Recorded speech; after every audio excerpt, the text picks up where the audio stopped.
என் பெயர் ரஃபா. நான் 4ஆம் வகுப்பு படிக்கிறேன். அனைவருக்கும் இனிய பொங்கல் நல்வாழ்த்துக்களை தெரிவித்துக் கொள்கிறேன். தமிழகத்தின் தனிவிழா பண்பாட்டு பெருவிழா பொங்கல் திருநாள் பற்றி பேசுவதில் நான் மிகவும் மகிழ்ச்சி அடைகிறேன். உழவர்களுக்கும் உழவுக்கு உதவியே கால்நடைகளுக்கும் இயற்கைக்கும் நன்றி தெரிவிக்கும் நாள் பொங்கல் திருநாள் ஆகும். பொங்கல் திருநாள் 4 நாட்கள் கொண்டாடப்படுகிறது. முதல் நாள் கொண்டாடப்படுவது போகி பண்டிகை ஆகும். பழையன கழிதலும் புதியன புகுதலும் போகி பண்டிகை சிறப்பாகும். 2ஆம் நாள் கொண்டாடப்படுவது தைப்பொங்கல் ஆகும்.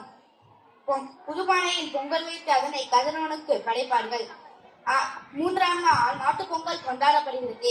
உழவர் செய்வதற்கு பெரும் உதவியாக இருக்கும் கால்நடைகளுக்கும் நன்றி கூறும் திருநாள் ஆகும்.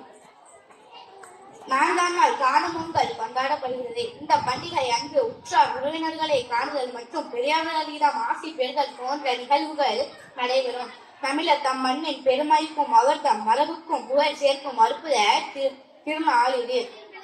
அனைவர் இல்லத்திலும் ஒற்றுமையும் மகிழ்ச்சியும் பொங்க இறைவனை வணங்குவோம் என்று கூறி என் உரையை நிறைவு செய்கிறேன். நன்றி, வணக்கம்.